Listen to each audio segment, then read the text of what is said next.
porque nós somos fruto de uma cultura grega, a cultura greco-romana. Ou seja, nós somos fruto de um império e de uma religião. O Império Romano e a religião católica. Porque todos vocês com certeza sabem que os seguidores de Cristo, as igrejas que foram implantadas ou plantadas desde o primeiro século, aquelas igrejas, elas foram adotadas pelo Império Romano. Constantino, na visão que teve, não é? Segundo a história registra, ele que era um pagão, um ímpio, mas teve uma visão de uma cruz. E segundo registro,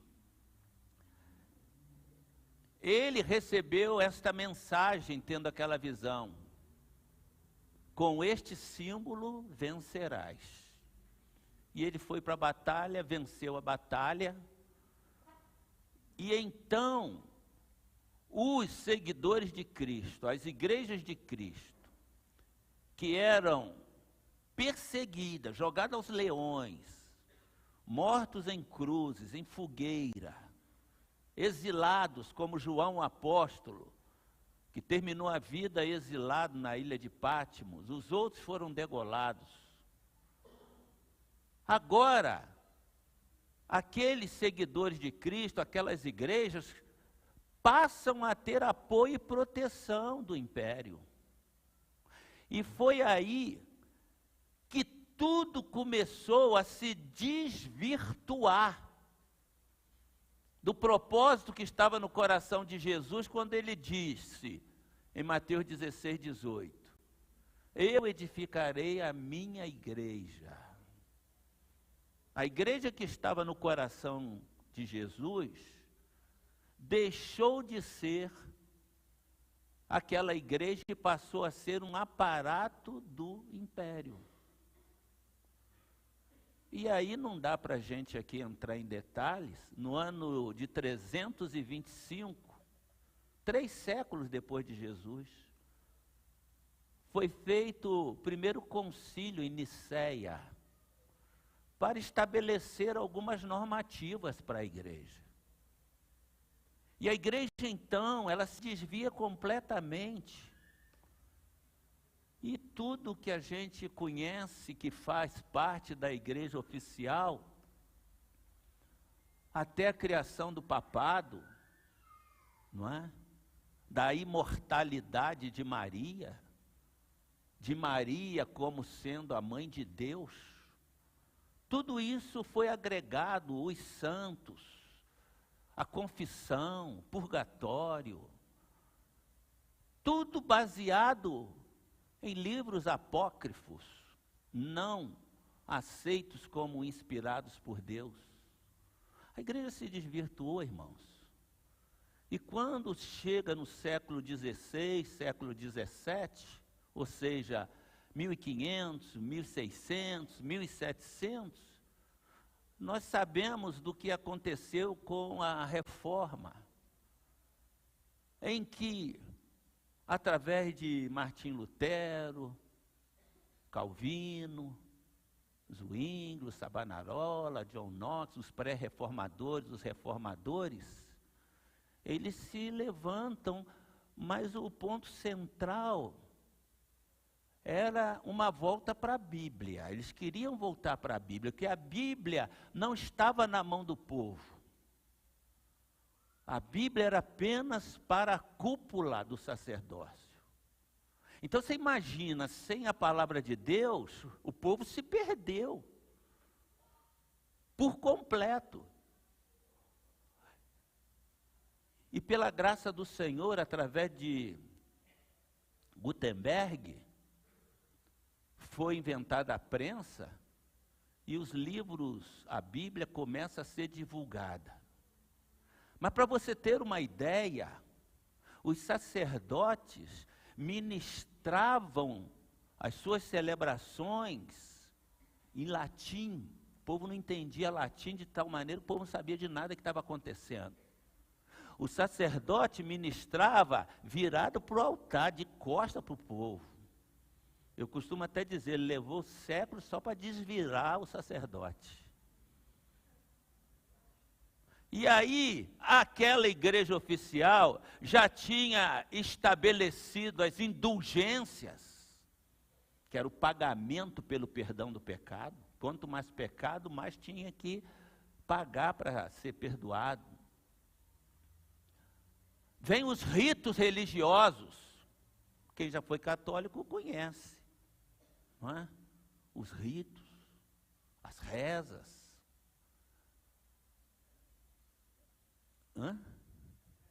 Ah, sim. Os sacramentos. O que são os sacramentos? 7 sacramentos adotados pela igreja. Que algumas evangélicas ainda conservam alguns sacramentos, sabiam disso?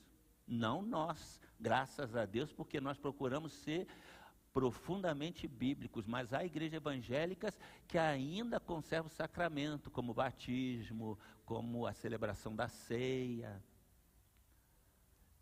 e o próprio casamento. E, na verdade, a ceia, os sacramentos, significa que eles ajudam na salvação. Então você vê que a igreja se perdeu. E a retomada, quando vem a reforma, eles ainda aceitavam o batismo infantil, o batismo como sacramento, se levantaram mais contra as indulgências e quanto à questão da Bíblia. E depois vem outras questões, não é? Mas o fato é que nós somos o resultado dessa cultura greco-romana. Nosso pensamento é grego. E Deus transmitiu a mensagem para os judeus que falam hebraico e não grego. É por esta razão que o nosso modo de ser crente é de acordo com o imperialismo romano. As pessoas só fazem número e tem que cumprir os ritos.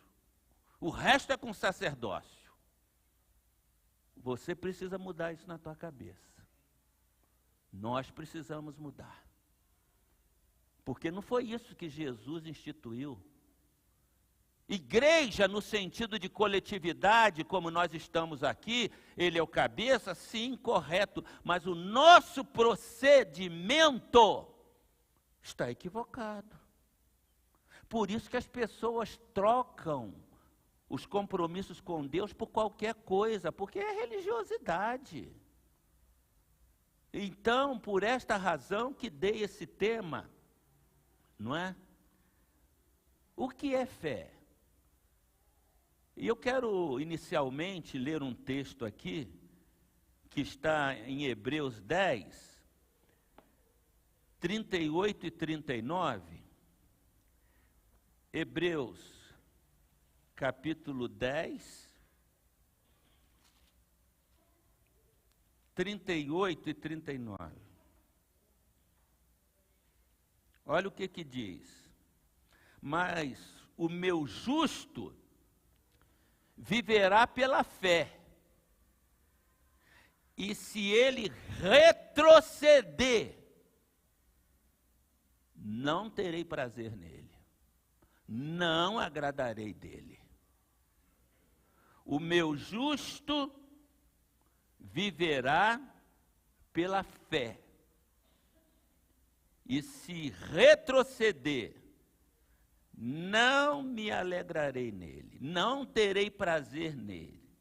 Aí o escritor, que possivelmente pode ter sido Paulo, ele diz assim: nós, porém, não somos dos que retrocedem e são destruídos, mas dos que creem e são salvos. Ah, se cada um pudesse dizer isso. Nós não somos iguais a esses que o senhor falou aí, não, pastor. Religiosos, indiferentes, que trocam as coisas de Deus por qualquer coisa. Nós, porém, não somos dos que retrocedem. Daqueles que são destruídos. Mas nós somos dos que creem e são salvos. Então, meus amados, o que é fé e qual a diferença de ter fé e crer? A palavra do Senhor vai nos dizer que, lá em Tiago, que até os demônios creem e estremecem. Tiago 2, me parece. O que é crer, então? Crer é acreditar. Você acredita em Deus? Você acredita em Jesus? O diabo também, ele acredita em Deus, quer dizer, Deus existe. Jesus existe. Isso é crer. E o próprio Senhor Jesus diz que aquele que crer e for batizado será salvo. Salvo. Então, muitos serão salvos por crerem em Jesus, por acreditar. Não, Jesus é de fato o Filho de Deus e eu acredito nele. E se batiza, passa a fazer parte da igreja, você creu. Qual a diferença de você crer e ter fé? Aí é que está o mistério. Aí é que está o segredo. A maioria dos crentes não tem fé. Creem, mas não tem fé. Porque ter fé é diferente, vai além do crer. É você se entregar de corpo e alma à obra do Senhor.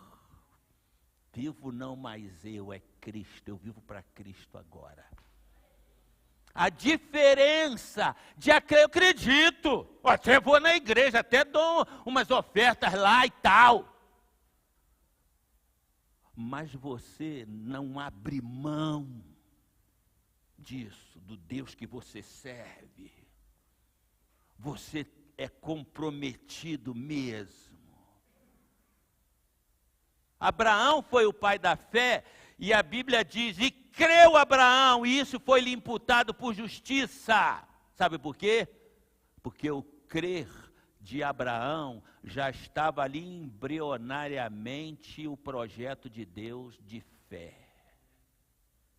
Ele creu, o que ele fez? Ele deixou tudo para trás e ele vai seguindo Deus. Ele vai seguindo, sem rumo, sem direção. Não, mas Deus está me apontando para aquele caminho e eu vou fazer a vontade dele. E ele passa fome, ele passa necessidade, mas ele está seguindo no caminho de Deus. Um homem abastado. Agora, o que fazem os crentes hoje? Como eu disse logo no início. Troca um encontro da igreja com seu Senhor até por uma partida de futebol. Por uma novela, por um passeizinho, por uma coisa qualquer. Não estou dizendo que você não tem que passear, não tem que se divertir. Não é isso que se trata, é a troca. É a troca, é você poder estar na casa do Senhor e não estar porque você deu outra preferência. Você é crente, mas não é uma pessoa de fé. Aí, dito isto, o tempo não nos vai permitir, mas eu gostaria que a gente examinasse alguns textos da Bíblia, além do que eu já mencionei aqui, sobre esta temática. Bom, Um deles, você sabe até de qual é Efésios 2, 8 e 9. É interessante que você vai encontrar pessoas que vão dizer, não, a fé é dada por Deus. Se Deus não deu, você não tem, mas se Deus deu, você tem. Isso é um equívoco teológico. É um equívoco. Porque se você acreditar nessa tese, como é que ficaria no Velho Testamento? Eles não tinham, você não vê menção de fé. O único texto que fala sobre fé, você só vai encontrar um texto claramente no Velho Testamento que fala sobre fé. E eu vou mencionar qual é esse texto.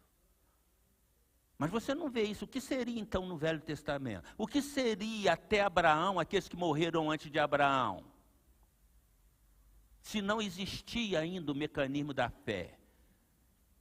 Eles acreditavam, eles não sabiam muito bem. Por isso que quando você vê na Bíblia, muitas pessoas não sabem a razão e nem sabem explicar por quê. Porque eles diziam assim, Deus quando se manifestava para eles, e Deus se revelava dizendo, eu sou o Deus de Abraão, Isaque e de Jacó. Por que Deus se manifestava dessa maneira? Eles não tinham noção quem era Deus.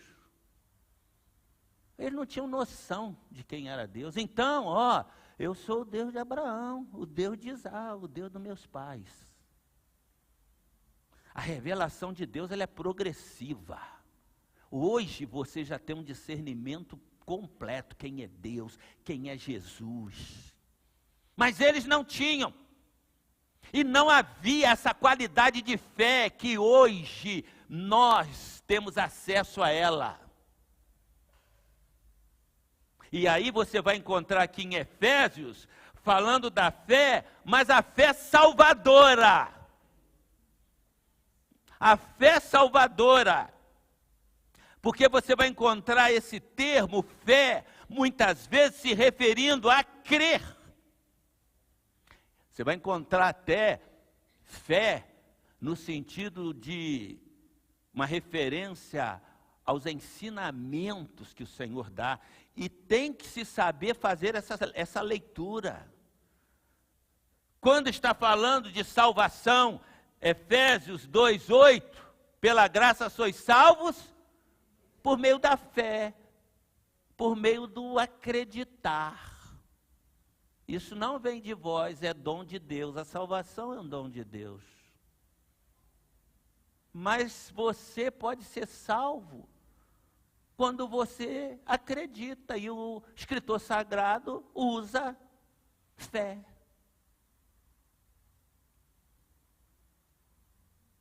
Esta é a fé salvadora, que nós chamamos de crença verdadeira no nome de Jesus. Agora, você vai encontrar fé em Mateus 6:25. Vamos ver o que diz lá, é bom você abrir tua Bíblia. Como uma confiança. É um texto meio longo, que me dá vontade até de parar em cada texto desse que eu vou mencionar para vocês, porque esse texto de Mateus 6, ele é correlato, inclusive, de Provérbios 3, 5 e 6. Mas, em Mateus 6, 25 em diante, você vai encontrar uma história. Nesse capítulo aqui, deixa eu achar aqui porque eu estava em Marcos 6, 25. O que o Senhor está ensinando aqui? Que quando você, de fato, confia em Deus, e aí você começa a fazer a distinção de crer e ter fé. Ter fé é confiar absolutamente. Esse texto aqui vai dizer o quê? que eles estavam preocupados com as coisas do dia a dia, como se vestir, como comer. Não é a preocupação da maioria dos crentes hoje? Não posso ser fiel não, que vai me faltar para o aluguel, para a escola, para isso, para aquilo. O Senhor está dizendo assim: por que vocês estão preocupados com tudo isto? Aí, olha lá o versículo de número 30.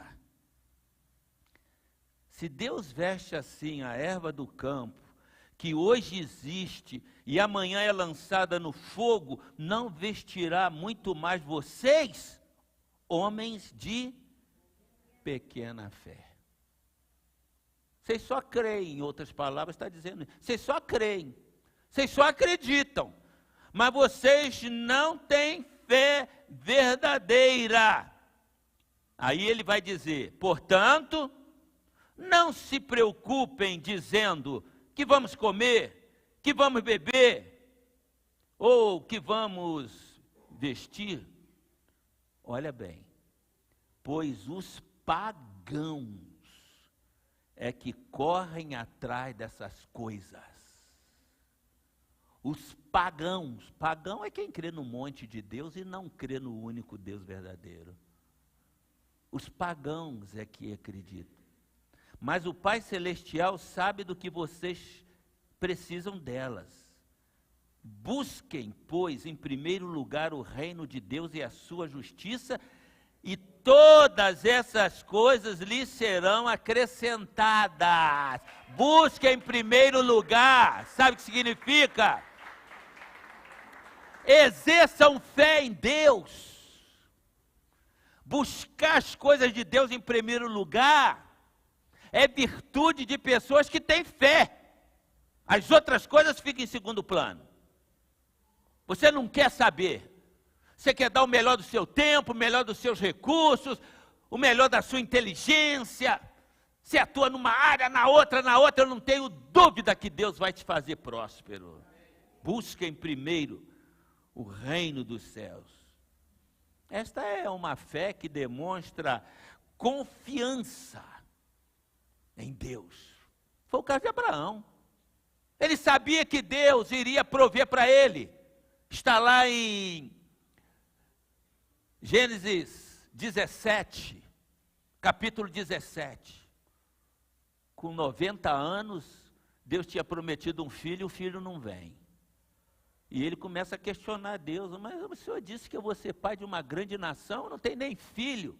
O Senhor disse para ele assim, calma filho, anda na minha presença. Eu sou o El Shaddai, eu sou o Deus provedor. El Shaddai significa isso, eu sou o Deus que provê para você, anda na minha presença. Anda na minha presença. Você está vendo como é que muda quem crê e quem é cheio de fé? Anda na presença de Deus. Caminha. Por isso é que Jesus diz, eu sou a porta. Quem entrar por mim salvar-se-á. E muita gente não entende isso. Eu sou a porta. Caminhe em direção a mim. Caminhe em direção a mim. Caminhe em direção a mim. Eu sou a porta. Quem entrar por mim salvar-se-á. Diferença de ter fé e apenas crer em Deus. Quem tem fé precisa perseverar. 2 Timóteo 4:7. 2 Timóteo 4:7. Olha o que vai nos dizer o apóstolo Paulo. Vou ler o 6 também. Eu já estou sendo derramado como uma oferta de bebida. Eu estou sendo derramado como um sacrifício a Deus. Está próximo o tempo da minha partida. Combati o bom combate. Terminei a carreira e guardei a fé. Não deixei de ser firme e constante na obra do Senhor. eu guardei a minha fé até o fim. Combati o bom combate, acabei a carreira, terminei a missão que o Senhor me entregou, não combati como um covarde, combati o bom combate, terminei a carreira, guardei a fé. E aqui em Hebreus 12, que é um texto bem conhecido, vai dizer assim nos 2 primeiros versículos: portanto, também nós, uma vez que estamos rodeados por tão grande nuvem de testemunhas, livremo-nos de tudo que nos atrapalha. Livremo-nos de tudo que nos atrapalha. O que é que tem te atrapalhado de ser um homem de fé, uma mulher de fé? É por isso que hoje em dia os crentes são seletivos no culto, você já viu? Não, já fui na igreja essa semana. Religiosidade pura. Eu creio, ué.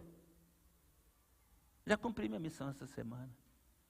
O que é que tem nos atrapalhado de ser intenso na obra do Senhor?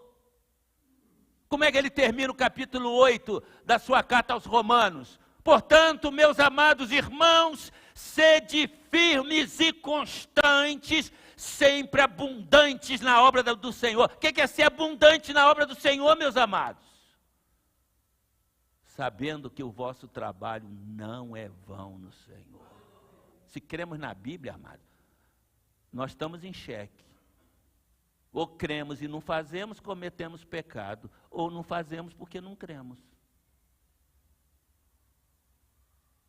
Nós não podemos fazer a obra do Senhor Maomé.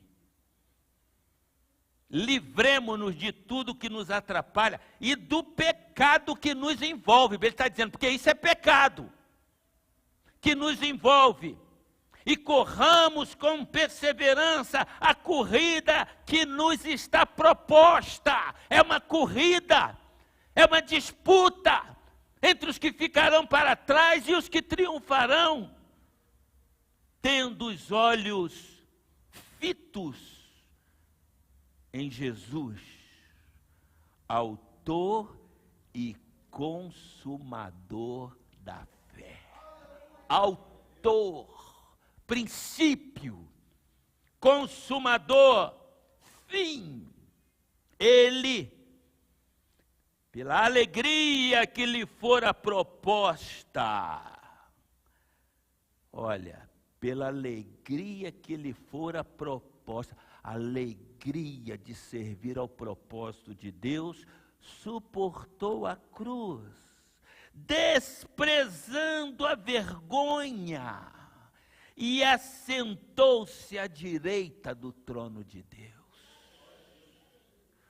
Jesus levou a sério a missão dele. Você acha que ser salvo é apenas se tornar uma pessoa religiosa? Não. Exige perseverança, exige constância, exige entrega total. Eu não quero abusar do tempo de vocês. Na próxima oportunidade, nós continuaremos falando sobre os tipos de fé. Qual a diferença de crer e ter fé? Você entendeu? Você entendeu? Sabe qual uma das frustrações dos pastores? É que eles falam, mostram a verdade e parece que não acontece nada. Tem que haver mudança, meu irmão. Tem que haver mudança. Você tem que fazer um propósito. Eu quero ganhar uma alma para Cristo esse ano. Eu não vou me conformar. Eu quero abrir uma célula. Eu quero ser parte desse projeto de Deus. E isto é caminhar por fé. Não é ficar choramingando. Não tem dinheiro, não tem condição, não posso. Posso todas as coisas naquele que me dá força. A tua força vem de Deus. A tua força vem de Deus. Em Deus nós podemos. Nós podemos. Você já viu como eu caminho pela fé? Temos 100 mil, temos que pagar 1.700.000. Vamos pagar. Quem crer, como diz Hebreus capítulo 11, a fé é o firme fundamento das coisas que se esperam.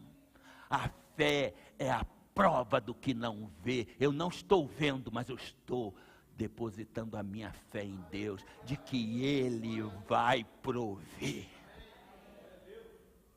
A gente tem que aprender a caminhar pela fé, irmãos. Aí nós vamos ver os milagres de Deus acontecendo, os demônios batendo em retirada, e o melhor do que tudo, almas se rendendo aos pés de Jesus. Amém. Vamos ficar em pé, vamos orar ao Senhor.